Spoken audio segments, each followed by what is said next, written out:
Well, hello there.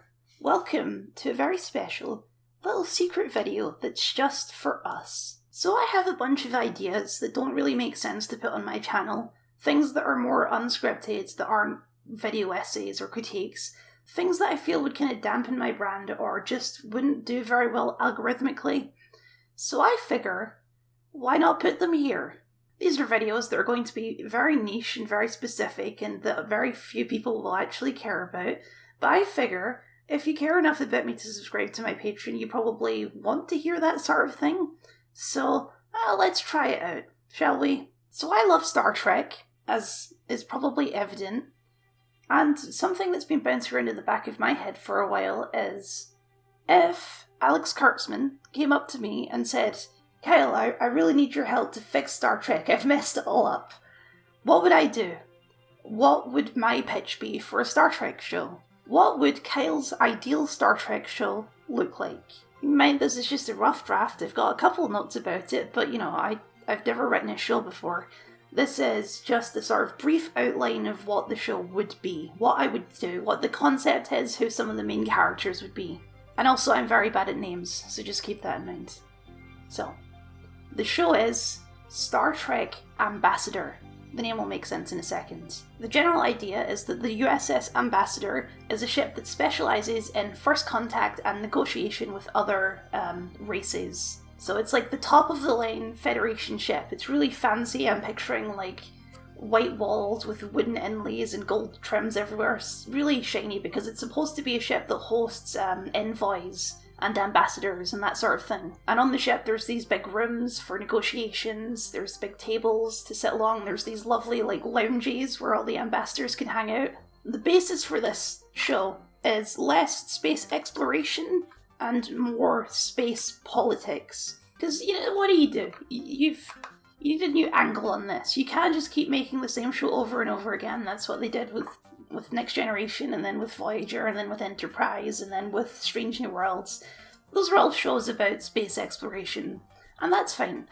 But I think if you want a show to stand out, especially in just the sort of wider world of sci-fi, I think an untapped well, at least except for DS9, is intricate space politics between all these different space empires. You've got the Federation, you've got Romulans, you've got Ferengi, you've got Cardassians, you've got the Dominion, you've got all this stuff that you can do things with. And of course introducing more, adding more to the pile to make things more compelling and more interesting. I don't have an exact idea on what that is, but there's obviously things you could do there. And it's on a spaceship, so you can still have a classic Space Anomaly episode in there every so often, but the main focus will be on exploring the political situation of the Federation. So it'll be on this really fancy, brightly lit ship that is less focused on combat. So if they ever get into that kind of situation, they're not super prepared for it. They have the standard array of photon torpedoes and deflector shields, but they're not built like a warship. They're more of a luxury cruise liner. So it would be an episodic show, with some overarching arcs depending on what the different political situations are. You can have some on and off situations with the Ferengi and Rom wants to join the Federation, I don't know. Some off the top of my head pitches I had was a first contact situation where it turns out that the skin of the race is poisonous, and how do you deal with that? How do you integrate them into society when no one can touch them? Having to establish a new Romulan head of government because J.J. Abrams blew up Romulus, and so they have to find a new world to build, they have to establish new leaders, a new government. I can't remember. They have like a council in the movies and the shows, I think. They have to establish a new one of those, and they reach out to the Federation for help, and how is this going to affect the Federation? Is this going to make the Romulans a new ally? Or are they going to be building up a new enemy again, just like old times? Let's say a former Dominion world has started a rebellion against the Dominion now that they know they can be beaten because they were beaten in the Federation War. And they send out a distress signal to the Federation, but do the Federation send help, or will that just spark up another war with the Dominion? Or maybe like a violent race, someone that's been an enemy of the Federation for centuries, like the Gorn or something, decides suddenly they want to join the Federation. How do you deal with that situation? Are they even able to join the Federation? Do they follow the Federation's guidelines? Are they willing to follow the Federation's guidelines? This sort of thing, sort of moral dilemmas, less action-focused, more kind of philosophical, political-focused. I think that offers a good way to explore a lot of the Star Trek world and revisit a lot of these places, but have a different spin on it than we'd had previously. And in case you don't know, Ambassador is already a class of starship in Star Trek. It's this one. It's the Enterprise C from Best of Both Worlds, which is a gorgeous ship, so obviously we're going to emulate this design slightly, but it'll be a newer version. I guess I didn't say, this show would be set sometime kind of in the Picard era, because that's a good era, that's where a lot of the political situation is around, and there's loads of stuff you can play with in that era for that. If you set it earlier, there's races you have to avoid including because they haven't been introduced yet, like the Cardassians. But if you set it in this era, all of that stuff is already unfolded. We're post-war. There's a big mess of politics to play with there. Obviously, a ship is only as good as her crew, and with any Star Trek show, there's a couple major roles you need to fill on the crew, as well as a couple wild cards. So you've got the captain, the first officer, chief engineer, chief medical officer, security chief. Those are your basic head roles on the ship. And then you have a couple wild cards, like TNG has Troy as the ship counselor, DS9 has Quark as a bartender, Voyager has Neelix as Neelix. You know, a couple of things to keep it different so you don't have the same characters and the same ideas every single time. Let's go through the main ones first. So, Captain, this is a very important one. Going to be like the face of the show, basically. So I want to do something a little bit different, and this might be a strange pill for me, but I want the captain to be an older Muslim woman. I'm actually picturing someone very specifically. It's an actor called Zenobia Shroff, who you probably know as Miss Marvel's mum from the Miss Marvel TV show. It's a weird pill, it's weird casting, but I have a couple reasons for this. Obviously, one is diversity. It's nice to be more diverse. But more specifically, it's a culture that I don't recall Star Trek has ever really explored before. And I think there's an interesting angle you could do there with how that culture has morphed in the 24th century. We've explored religion with other cultures, but never really religion in human cultures that much. Yeah, it's obviously a lot of the Bajoran stuff, but they have a weird space religion that's also saying kind of real. I'm getting into hazy territory about whether religion is real or not. Let's just say it would be interesting to explore how religion adapts in the space age in that sort of way, and Muslim would be a different way of doing it than your basic Christianity that we usually get. Two, the reason I would cast Miss Marvel's mum is because I think she would bring such a different energy to the captain's chair than we've seen before, in a way that would really mix up the formula in interesting ways. I don't know exactly what, but you can picture it like a sort of like old Muslim mum captain. It would just be very different to like Kirk or even to Janeway or to Burnham. You know, it would have a different energy to it, which I think would be interesting and change up the dynamic a little bit. First officer, on the other hand, we're going super basic. I'm going to call him John. And for whatever reason, I'm picturing Brett Dalton from Agents of S.H.I.E.L.D., but it can be anyone. We just need, a normal man. This is your classic Riker, your classic Kirk role of, handsome man who does the action things and asks the dumb questions. Because I think you still need a character like that in occasion. It's a useful role to have on the ship, and the personality of this character doesn't matter too much. It would mostly, I think, be driven by a charismatic actor.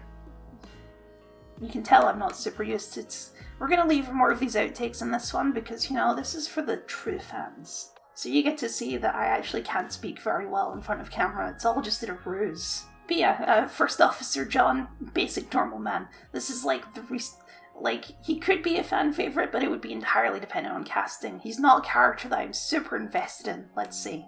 Science officer, on the other hand, this is when we get into the other rule of casting a Star Trek show, which is you need around 2 to 3 aliens. No more, no less. You need around 2 or 3. And ideally only 2 of them should have the heavy makeup, and the other one should be, a bit basic. You can have Worf and you can have Data, but then your third alien just puts some, things in the eyes. Oh my god. Lenses. Contact lenses. Put in some black contact lenses and yeah, she's an alien. It's fine. Don't worry about it. So, with that in mind, my science officer is a Vorta. Vorta, if you don't remember, are the race genetically bred by the founders to kind of be the middlemen of the Dominion. So in my headcanon for this, after the Dominion War, the Dominion had a bit of a schism, which they kind of touch on in Picard. There's like an offshoot of foundlings who want to destroy the Federation. I think that basically on the other end of the wormhole, the Dominion is just kind of falling apart because a bunch of the subservient planets of the Dominion have kind of risen up, and that has left some of the Vorta in this weird situation where they don't really have a culture outside of the Dominion, so if the Dominion falls out, they're screwed. So the idea of this character would be that they were like a full-on Vorta doing evil stuff on behalf of the Dominion, but they had kind of a crisis of conscience about it, fled, joined the Federation, and joined Starfleet. So it would be a character with a lot of conflict, but I love a good redemption arc, so this character would have some dark impulses and some dark things they've done in their past, and a lot of the people on the ship would be a little bit suspicious of them because, they used to be an enemy of the Federation, but in the end everyone would come together, that sort of thing. I think that Vorta are interesting. I don't think they ever get used fully enough on DS9, even though they get used a lot. But I think there's more you could do with that race, kind of examining how they could start kind of making their own culture in this universe beyond the Dominion. Chief Engineer. This is where I would put a legacy character, because there's a lot of those. I'm talking like, let's see my list here. You could do Sidney LaForge, Muriel Paris, Sisko's unborn second kid from the end of DS9, Molly O'Brien, any character who has a kid, and their kid can be in the show, because I think it would be an interesting writing challenge, but it would also be kind of interesting metatextually to have a character on there who has such an existing legacy, and figuring out how to make them a character in their own right without being completely overshadowed by their parents, because that would be obviously a big part of the character as well, is they're attached to this name that has a lot of expectations, both within the universe and in our universe, and how they deal with that and how they define themselves personally. Especially setting it in this era where there's already so many characters that you could pull from, it would be interesting to have a character on there. On that list, my personal choice would probably be Sisko's kids, just because I think that would be a different choice, and that's the one that you can most shape whatever, and also because of that list, Sisko is a big deal. Probably obviously LaForge is a big deal, Tom Paris and B'Elanna Torres, but Sisko, he was the captain of DS9, he became a god. So there's a lot of burden of expectation to live up to there with the Sisko name, and especially being an engineer instead of in command would make an interesting sort of defining your own thing, which I guess they already did with Jake Sisko, but we can do that again. It's fine. Okay, so when I originally came up with this idea before I watched Strange New Worlds. So my security chief is an Andorian, because I love Andorians and they don't get used nearly enough. They're a founding race of the Federation, and we barely know anything about them, other than a couple episodes of Enterprise, which were very good, and I want more Andorians. Strange New Worlds, he wasn't an Andorian technically, he was the other race, which I can't remember the name of right now, the white ones who are blind. Hemmer. But Hemmer was totally wasted in Strange New Worlds. So, let's just do it again. My idea for this character is some sort of because the Andorians are kind of a warrior race similar to the Klingons, but a little bit smarter. So my idea for this character is some sort of honor guard, sort of like a royal palace guard, where he's just completely unflappable, and he speaks in this very deep, posh English accent. I'm basically picturing this guy. I can't remember this guy's name. You know the guy, he's the little dude who stands next to the Emperor. That guy would be my chief of security. And he's unflappable, he never tells jokes, he's always 100% serious all of the time, he always has a scowl on his face. And it could be a thing where maybe some of the other characters in the show try and make him smile, and this is a little subplot where they try and make him smile at something. I don't know, it could be cute. But the main thing is he's very serious, he's very dour, and we can use him to explore some more Andorian culture that we haven't really seen before. Medical officer. I don't have too strong feelings about this role, but I do like the format of Strange New Worlds where you have the doctor and then you also have like the assistant. I think that just adds more storytelling opportunities to the medical sections where you can have like two people, different ideas, and have like the house conversations basically. So probably an older figure and probably a younger figure who's like a mentee, I think would be the way I would do that. Again, I don't have too many strong thoughts about that because it would be a lesser element of this show when it's more about politics, but obviously you need a doctor on there sometimes. There's always going to be medical issues at hand that need to be dealt with. Now, wild card slots. Because of the specific nature of the ambassador, there would be two roles that I think would make sense for this ship, and the first one is a Federation negotiator. This would be a guy who isn't technically a member of Starfleet, he's a member of the Federation, he's like a politician for the Federation basically, and his job is to attend these meetings and kind of negotiate with other races, so he's a well-trained politician. I think this character would be by far the hardest one to write, because in my head I'm struggling to...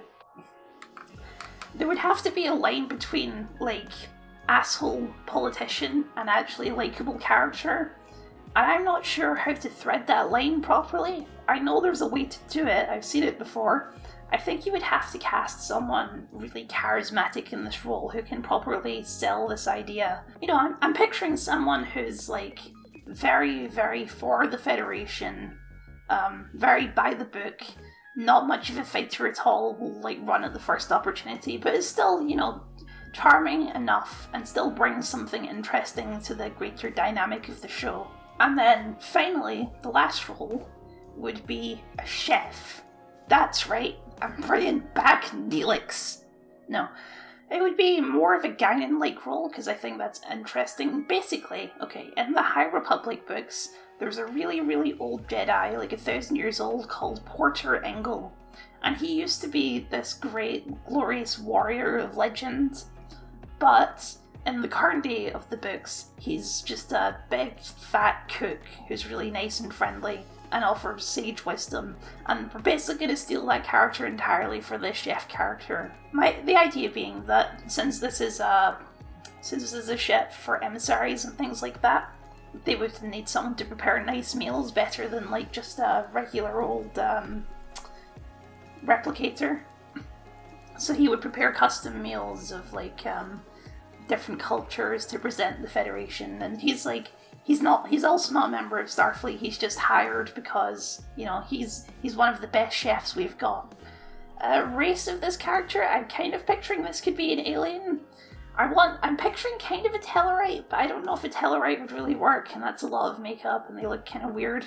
But, you know, just like a big alien, yeah, it could even be a new race that we make up for this show. It doesn't really matter, but I do think he should be an alien and not a human because he needs to have been alive for a long time. And so yeah, he's this great, excellent chef, but also he's big and he's cheerful, and he in his own way he offers sage advice to the crew. That kind of role, like an older mentor figure who also happens to be a big tasty chef guy. I didn't think of an ending for this video, but that's the basic idea, that's the pitch. It would be this show about negotiations in space politics with the occasional classic Star Trek episode of that sort of thing, just to, you know, keep the normies engaged, I guess. I think it's a good way to, or my intention is, I don't want it to just be every episode we just revisit some old Star Trek character, and this week we're doing Ferengi, and this week we're doing Cardassians, and we're just revisiting all this stuff. But I think this show would be a good way to blur that line between just leaning fully into nostalgia while also doing something new with these concepts, and that's really what I'm after here. I mean, obviously this isn't real, this is just for fun, but, you know, it's an interesting thing to think about. Let me know what you think, let me know what you would do with a Star Trek show if you're beyond at all interested in that sort of thing, and thank you very much for being a patron.